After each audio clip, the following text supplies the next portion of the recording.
တ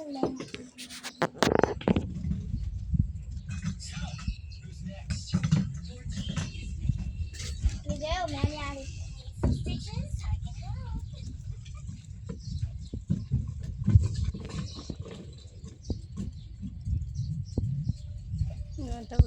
ဗီဒီယိုရိုက်အမီးလုံးဒီဇိုင်းကမိုက်တယ်လုံးဝမိုက်တယ်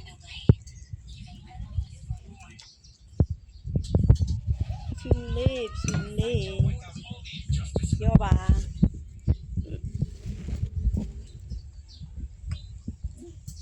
အဲ့ဒီဘောတော့ပေးတာလေဒီရလည်းမတူငါသူ့တဲချိန်တာဆိုတော့တိတာပါဒီရတဲ့ရိုက်နေ10မိနစ်ရိုက်လိုက်မှသူထပ်စားအောင်မလားအမီးကလုံဒီနေ့ကလုံးဝလှနေတယ်လားဘာမှပြင်စရာမလိုနဲ့မိတ်ကလိမ့်ကြအောင်နော်လှပနေနော်ဟုတ်လားစားကျင်နေရလား